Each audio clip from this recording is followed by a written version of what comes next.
It took me almost 3 years of therapy to process what happened to me in that village, and to finally be able to talk about it with others. For a long time, I believed what I experienced was tied to the trauma of losing my mother. My therapist thought it might be PTSD, grief playing tricks on my mind, making me see and feel things that weren't real. And for a while, I accepted that explanation. But deep down, I know it was more than that. It wasn't just my grief. What happened in that village was real. It all started in late 2021, when a friend recommended I watch the Chernobyl miniseries. I was hooked from the first episode, like an addict to cocaine. After watching it, I became obsessed. I spent weeks reading everything I could find about Chernobyl. Not just the facts, but the personal stories. The ones that spoke of a world frozen in time and abandoned overnight. The thought of visiting those places, left to decay in eerie silence, consumed me. That's how I found the website offering tours near the exclusion zone. The moment I booked the trip, it felt like a weight had been lifted off my chest. I told myself it was just curiosity, but the pull was stronger than that. It was as if something was drawing me in, beyond just fascination. I arrived in Ukraine a few weeks later, ready to finally see this forgotten world for myself. I ended up on a small bus with a guide and a group of people, strangers bound together by the same curiosity that had brought us all there. The bus rumbled along the uneven road, its windows fogged from the cold, damp air outside. Mist hung heavy around us, swallowing everything beyond a few feet and turning the landscape into a blur of shadowy shapes. Broken buildings and twisted trees flashed by, fading into the white fog before I could fully make them out. As the bus crept deeper into the fog, I felt the weight of the place pressing down on me. The excitement I had felt before started to fade, replaced by a growing sense of unease. The air was cold, sharper than I expected, and the mist clung to everything around us. The guide was explaining our next stop, Yaniv, a village only a few kilometers from the reactor, abandoned like so many others. His words barely registered. My mind was focused on what was waiting outside, on the crumbling remains of a place that had been left behind. We slowed to a stop. The doors hissed open, letting in a cold, biting air that clawed at my skin. My boots hit the ground, and the cold earth seemed to absorb the sound, muffling everything. The others murmured behind me, their voices low, blending into the dense fog that swallowed the village of Yaniv whole. The guide pointed to the crumbling buildings, his words drifting through the mist. I wasn't listening. I stood apart, eyes tracing the jagged lines of rooftops and shattered windows. The village looked frozen, untouched for decades. No movement, no sound, only the mist, curling through the streets like something alive, weaving around the broken structures. My fingers tightened around the strap of my bag. The hum of the Geiger counter clipped to my jacket was a steady reminder of where I was. I didn't need it to remind me of the unseen threat in the air. But that wasn't what held me still. There was something else. A weight hung over the village, thick and heavy, like the air itself was watching. I stepped away from the group, moving toward one of the houses. The door hung loosely, barely attached to its frame, and the windows were broken. Dark openings that gave no hint of what lay inside. The fog thickened, wrapping itself around my legs as I moved closer, making it hard to see beyond a few feet. The others faded behind me, their voices disappearing into the white silence. There was nothing left of Yaniv, just bones of what had been, crumbling into the earth. But as I stood there, staring into the shadows of the abandoned house, I felt it. A shiver crawled up my spine, slow and deliberate, like a hand brushing against the back of my neck. The silence deepened as I moved closer to the house. My breath hung in the cold air, curling into thin wisps that disappeared into the fog. The ground beneath my feet was uneven, cracked by time and abandonment, and each step seemed to echo in the stillness around me. I paused at the threshold, my hand hovering just inches from the rough wooden door.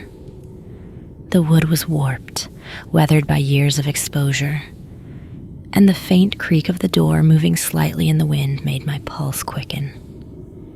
Inside, there was nothing but darkness, a heavy kind that seemed to press against the broken walls, swallowing everything.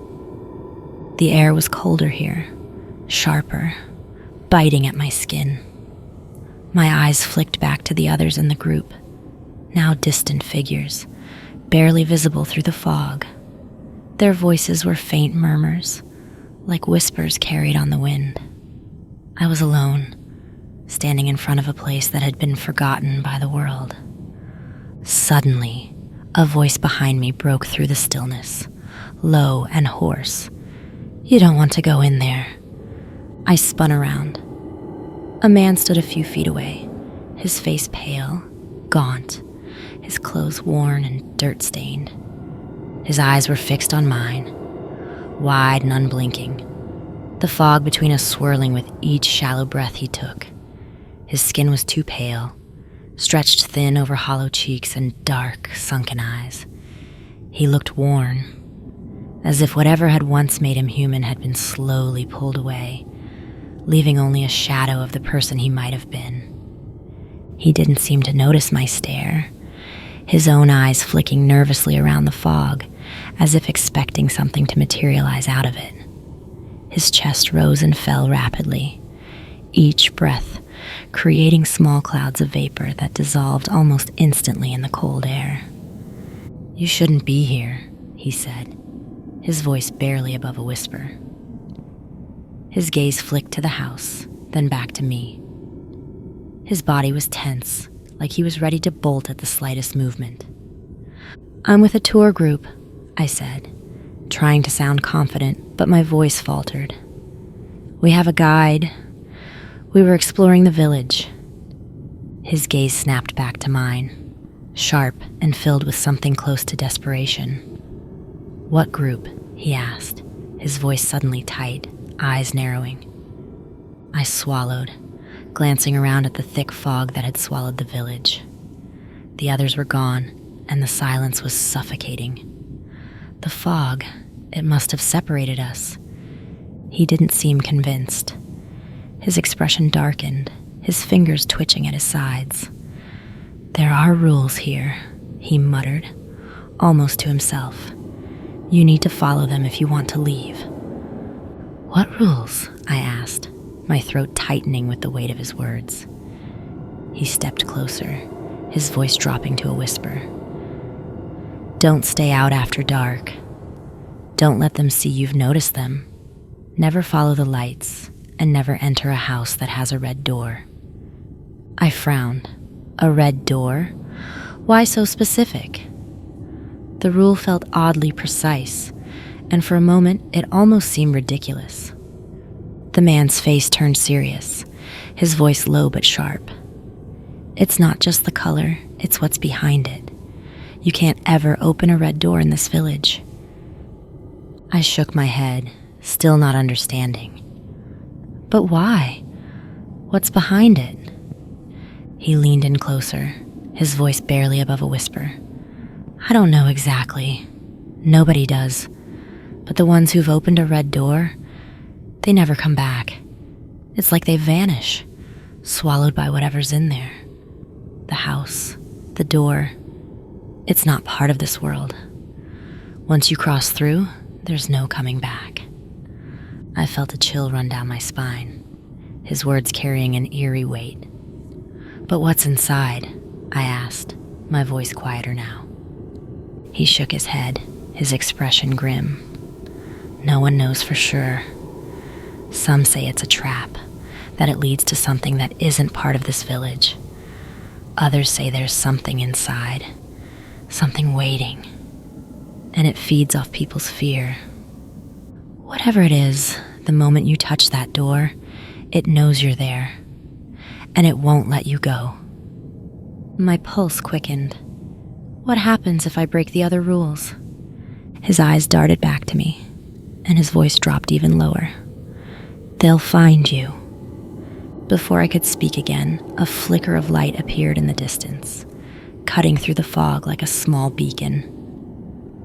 It was faint, but steady, and seemed to hover just beyond the crumbling rooftops. The man's face drained of color, his body stiffening as he stared at the glow. "Don't follow it," he whispered, his voice barely audible, no matter how close it seems.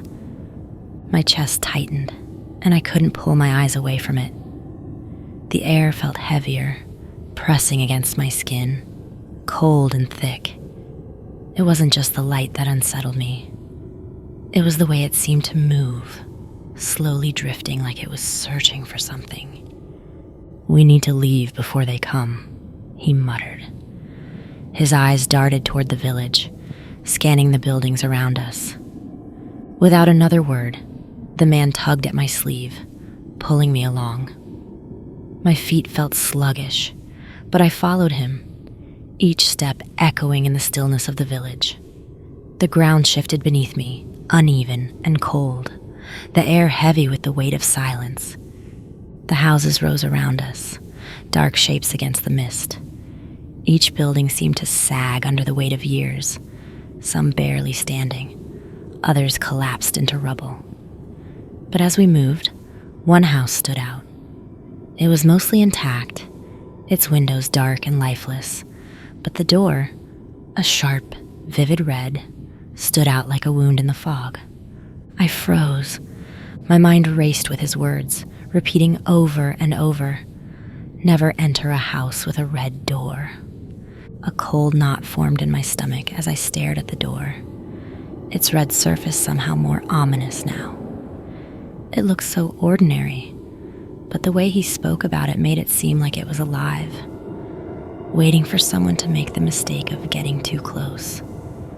The red paint was fresh, unnatural in a place that had been forgotten.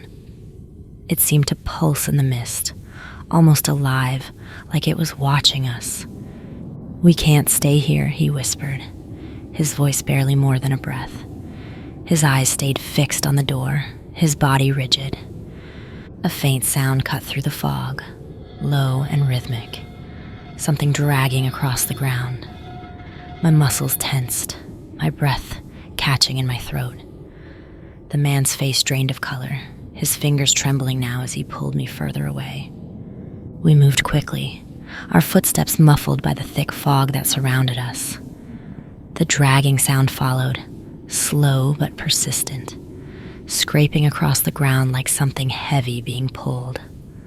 My pulse raced in my ears, but I forced my legs to keep moving, to keep following the man's hurried steps.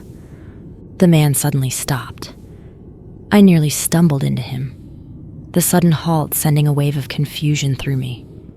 He stood still, his head slightly tilted, listening. His breath was ragged, his chest rising and falling quickly. "What is it?" I whispered, barely able to keep my voice steady. His eyes flicked toward a nearby building, its roof collapsed, its windows empty. The door was slightly ajar, hanging off its hinges. He moved closer, pulling me along, his steps quieter now. "We have to hide. Now." The dragging sound came again, louder, followed by the same soft whisper that seemed to cling to the edges of the fog. My heart skipped a beat. Whatever was making that sound was getting closer. We quickly went toward the broken building, pushing the door open just enough for us to slip inside. The air inside was damp and stale, carrying the scent of decay. Shadows clung to the walls, thick and oppressive, making it hard to see anything beyond a few feet. He let go of my arm and quickly moved toward one of the broken windows, crouching low and peering outside. I stood frozen, listening to the faint scraping sound outside. It circled the building, slow and deliberate, like it was searching. The whispering followed, faint but persistent, its words impossible to make out, but filled with a cold malice. The man turned to me, his face pale. "Stay quiet. Don't move." The room felt smaller with every second that passed. My heart pounded so hard I could hear it, the sound filling the space between the slow, rhythmic scraping outside. The man crouched lower by the window, his eyes wide and unblinking as he stared into the fog. His body was stiff, frozen in place, as if any movement would draw whatever was out there right to us. The whispering grew louder, threading through the silence like a ghostly breath, too low to understand but thick with intent. My skin prickled, a cold sweat breaking out across my body. I kept my back against the wall, my fingers brushing against the damp surface, as if touching something solid could anchor me to the moment. Outside, the dragging sound stopped. The man stiffened. His eyes met mine for a split second, panic flashing in them. Neither of us moved, barely even breathing. The fog swirled outside the broken window, and for a moment, everything went completely still. Then came a knock. It was soft, barely audible, but unmistakable. A slow, deliberate tap against the front door, almost polite, like someone waiting to be invited inside. I froze, my body tensing as I stared at the door. The man's face went pale, his lips parting in a silent gasp. Another knock, louder this time. The man's eyes widened with fear. His lips moved, but no sound came out. He gestured toward me frantically, shaking his head, his fingers trembling as he motioned for me to stay where I was. A third knock echoed through the small room. The door creaked slightly under the pressure, as if whoever or whatever was outside was losing patience. Don't let them see you've noticed them. The rule echoed in my mind, growing louder with every knock I heard. "Don't answer it," he whispered, his voice barely audible, his eyes locked on the door. "No matter what you hear, don't answer it." The air felt heavy, thick with dread. I didn't dare breathe as I nodded. The knocking stopped. The silence that followed was more terrifying than the sound itself. But then, a voice drifted through the door. Soft, familiar. "Help me, please. I'm lost." My blood ran cold. The voice was unmistakable. One of the women from the tour group. It was her voice, but something about the way it sounded made the hairs on my neck rise. The man's face twisted in horror. He shook his head violently, his eyes pleading with me. "Don't listen," he whispered, gripping my arm so tight it hurt. "It's not her, it's never them." The knocking resumed, harder now, more insistent. The door rattled in its frame, and the voice grew louder, more frantic. It called my name. The voice was so familiar, so close to the real thing that it made my stomach churn with doubt. My heart screamed at me to open the door, to help her, but the cold dread that had settled into my bones kept me rooted in place. The voice continued, then wavered, breaking apart, the sound growing less human with every word. "Please, let me in. I can't find anyone." And then it stopped. The silence was sudden, suffocating. We waited, frozen, our breaths shallow and strained, listening for any sign of movement outside. My heart pounded painfully in my chest, the anticipation unbearable.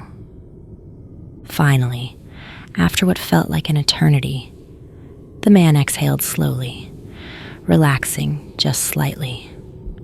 "It's gone," he whispered, though his eyes remained wide and alert. The man's face grew tense as the last traces of light faded from the sky. His gaze shifted to the darkening village outside. "We can't stay here," he said, his voice low. "It's getting dark. We have to find your group." I hesitated for a moment, the fear of leaving the house battling against the urgency in his voice. But I remembered what he told me earlier. Do not stay outside after dark. So staying here felt like waiting for something worse to happen. "Come on," the man urged, his voice sharper now. "If we stay, they'll find us. You have to trust me." I nodded, pushing away the cold dread that was settling in my chest. Together, we stepped out into the thickening fog, moving quickly, my heart pounding with every step. The village around us was silent, eerily so, and every shadow felt like it was watching. The fog was growing denser by the second, and I could barely see the man beside me as we moved through the village. The darkness pressed in closer, and the air felt colder, sharper, biting at my skin. I tried to keep my breath steady, focusing on one step at a time. Then, through the fog, I saw movement, shapes, figures. My pulse quickened. "It's them," I whispered, my voice tight with relief. "My group." The man didn't respond. He only gestured for me to move forward. I broke into a run, my legs feeling weak beneath me, my breath coming in ragged gasps. The closer I got, the clearer the figures became. I could make out the outline of the guide, standing at the front, and others huddled together behind him. The relief washed over me, replacing the cold fear that had gripped me for so long. As I approached, the guide turned, his eyes widening in shock. "Where the hell have you been?" His voice rang out, cutting through the silence. "Are you okay? We've been searching for you for almost 3 days." The words hit me like a punch. 3 days? That wasn't possible. It couldn't have been more than a few hours since I wandered off. My mind raced, trying to process what he was saying, but everything felt disjointed, surreal. "I don't understand," I muttered, shaking my head. "I got lost, and I was with him." I turned to gesture to the man who had guided me through the fog, the one who had saved me. But as I looked over my shoulder, the fog began to lift. He was gone. I blinked, my breath catching in my throat. The fog thinned, rolling away like smoke, revealing the village in a soft, gray light. The man, he had vanished, as if he had never existed at all, disappearing with the fog that had clung to the village for so long. The guide came closer, his face softening as he placed a hand on my shoulder. "Let's go. You can explain on the way back," he said gently. "We're heading back. We were just getting ready to leave." I glanced back one last time. The village now empty, the mist gone. There was no sign of the terror that had gripped me. No trace of the man who had guided me through the dangers of the fog. It was like everything I had experienced had been erased, as if the village itself had swallowed it whole. Without a word, I followed the group to the bus. My body ached, my mind swirling with confusion and disbelief. The fear and the rules still clung to the edges of my thoughts, refusing to fade completely. But as we left Yaniv behind, it all seemed to slip away into the emptiness, just like the man had. I settled into my seat, staring out of the window as the village grew smaller in the distance. My mind couldn't stop racing, replaying everything that had happened. Who was he? That man who had appeared and disappeared like part of the fog itself? How had he known about the rules? And why had he helped me?